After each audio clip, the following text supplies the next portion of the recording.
안녕하세요. 또다티브입니다. 10월 한 달에만 오징어 게임 키워드로 검색된 일본 뉴스가 무려 633건에 달합니다. 대략 하루에 20건 이상의 오징어 게임 키워드가 사용된 관련 기사가 일본에서 쏟아져 나오고 있다라는 이야기가 되는데요.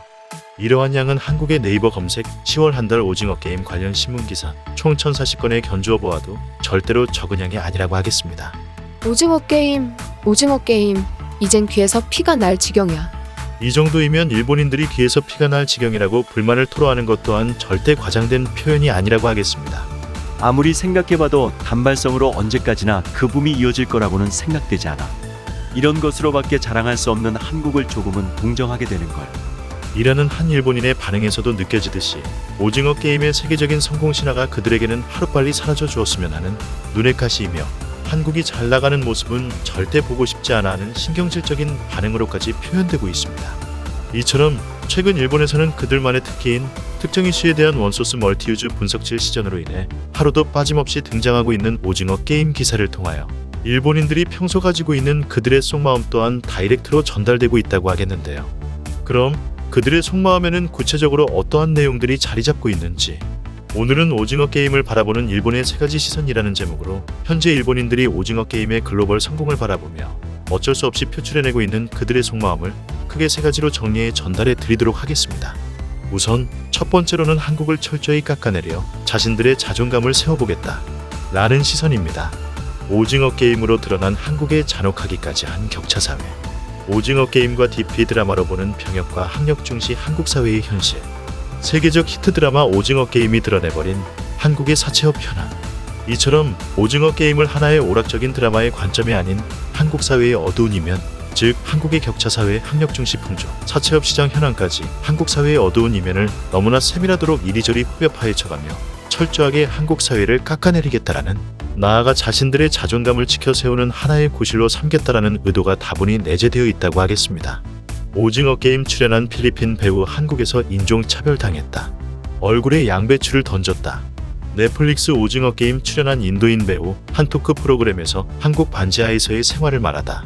오징어 게임에 출연한 외국인 배우의 일투수 일투족까지 기사화해가며 인종차별과도 같은 민감한 문제로까지 확대해 나가고 있습니다. 또한 최근에는 할로윈 기간에 한국 이태원을 직접 취재까지 해가며 한국 내 코로나 확진자 증가 추세를 내심 즐기는 듯하는 사심 만땅 채우기 뉴스 방송까지 시전하기도 했었죠.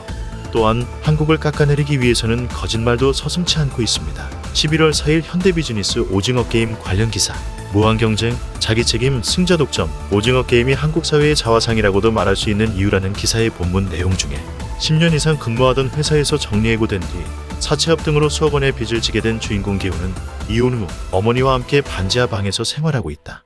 에서처럼 오징어 게임의 주인공 기훈이 사는 집을 반지하 방이라고 거짓말을 해가면서까지 이제는 한국 사회를 까대는 필수 대명사로 자리매김한 반지하라는 용어를 남발하고 있습니다. 2018년 칸네 영화제에서 황금종려상을 거머쥐었던 코레에다 히로카즈 감독의 일본 사회에 소외된 가족 이야기를 다룬 어느 가족이 일본에 개봉되었을 시기에는 해당 영화와 일본 사회의 어두운 이면을 분석하는 제대로 된 관련 기사 하나 찾아볼 수 없었던 것과는 너무나도 대조적으로 오징어 게임에 대한 일본 미디어의 한국 사회 흠집내기 보도 형태와 원소스 멀티유즈의 분석 기사질에는 정말이지 혀를 내두르다 못해 이러다 턱까지 몽땅 빠져버리는 게 아닌가 싶을 정도입니다. 오징어 게임을 바라보는 일본인의 시선, 그 두 번째로는 마냥 오징어 게임 인기에 편승하여 이때다 주목 한번 받아보자라는 시선입니다. 어느 유명인이 오징어 게임을 코스프레했다라든지 어느 아이돌 그룹이 오징어 게임 복장으로 안무 영상을 찍어 유튜브에 올렸다라는 등의 현재의 오징어 게임 인기에 그들도 살며시 숟가락을 얹어보려는 의도가 다분한 시선입니다. 물론 최근 한국 연예인들 사이에서도 저마다 오징어 게임 코스프레를 선보여가며 대중의 시선을 끌기에 한창인 모습을 보이기도 했었는데요.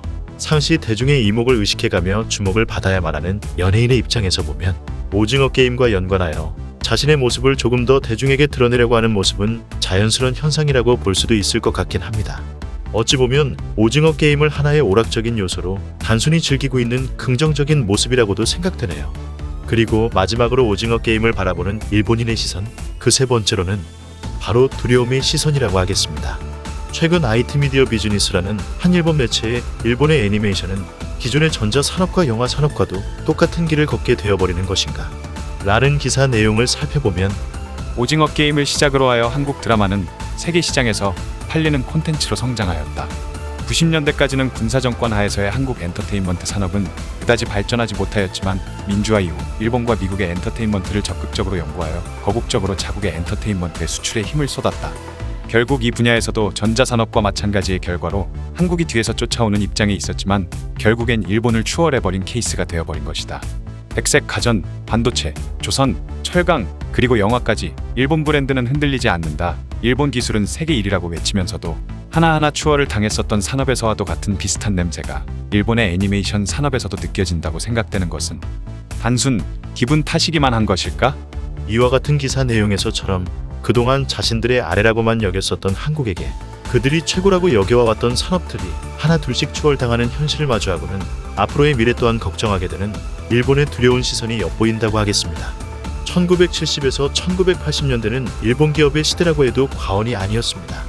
2000년대 초반 한국의 가전 메이커가 해외 진출을 시작하였을 당시에도 대부분의 일본인들은 어차피 고장이 많은 저가 제품이잖아 라며 코웃음을 쳤으며 전문가들 사이에서도 한국의 가전 제품의 중요 부품은 일본 메이커를 사용하고 있다.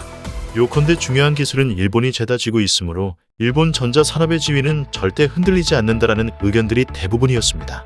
반도체 산업 또한 그 당시 일본에게 있어서는 세계시장 점유율이 80%를 점유할 정도로 잘 나가는 산업이었습니다. 1989년 기업 시가총액 순액을 보면 상위 20개 중에 일본이 17개를 차지하고 있었으나 30년 뒤인 현재에는 단 한 곳도 찾아볼 수 없는 실정이 되고 말았죠. 2000년대 이후 일본 기업들이 줄줄이 쇠락하게 된 이유를 한번 꼽아보자면 글로벌화와 인터넷 시대에 제대로 적응하지 못한 결과이기도 하며 일본 기업들이 일본만의 자의식 과잉에 빠진 것이 경쟁력 하락을 가져왔다라고 말할 수 있습니다. 개인적인 심정으로는 일본이 앞으로도 과거의 부귀 영화에만 심취해 현실에 안주하며 그들만의 갈라파고스적인 자세로 시종일관 일관해주기만을 바라는 마음이 굴뚝과도 같습니다. 하지만 조금씩이나마 자신들이 처해 있는 현실을 자각해가는 일본인들 또한 나타나고 있는 것도 사실인 만큼 그들을 항시 경계하는 마음으로 우리는 앞으로도 우리의 길을 묵묵히 걸어나가야만 하겠습니다. 오징어 게임을 바라보는 일본의 세 가지 시선, 즉 한국을 깎아내려 상대적 자존감을 세워보려는 음흉한 시선, 오징어 게임 인기에 편승하여 자신의 이익을 채워보려는 한탕주의의 얄팍한 시선, 예전에 몰락한 자국 산업에서의 뼈아픈 경험이 오버랩되듯 앞으로도 자신들의 밥그릇이 위협받게 될 것만 같아 생기는 불안에 떠는 시선, 이렇게 세 가지 시선으로 요약해 볼 수 있겠습니다. 그럼 끝으로 일본인 반응 몇 가지 소개하고 마치도록 하겠습니다. 한류는 한국 정부가 국책 사업으로 일으킨 거라고 떠들어대면서 일본 정부는 애니메이션은 일본의 문화라고 말로만 떠들 뿐 정작 아무것도 안 하고 있잖아. 이건 단지 애니메이션 업계에만 국한된 것이 아니라 일본은 사람을 부리는 사람, 돈을 운용하는 사람이 언제나 제일 꼭대기에 위치하고 있다고. 현장에서 움직이는 사람은 밑으로 깔보는 가치관이 팽배해져 있어. 더군다나 최근에는 손을 쓰는 사람들의 기량을 제대로 평가하지 않고 있고 말이지. 단지 싸게 어쨌든 싸게 라는 압력만을 가하고 있을 뿐. 어서 빨리 추월당해 하청업체가 돼버리는 편이 오히려 좋을 거야. 자동차, 전자는 해외 부품의 하청 생산 업체로, 애니메이션 또한 해외 애니메이션 제작 회사의 하청업만을 담당하는 편이 좋을 거라고. 똑같은 길을 걷게 되겠지. 자동차 업계도 해외 전기 자동차에 무너지고 이제 일본에 남게 되는 건 요상하게 틀어져 버린 사계절뿐이 되겠습니다. 뭐랄까, 최종적으로는 민족과 국가 자체도 그와 똑같은 운명에 다다르게 되지 않을까? 이상 또다티브였습니다. 여러분의 구독과 좋아요는 콘텐츠 제작에 크나큰 힘이 됩니다. 감사합니다.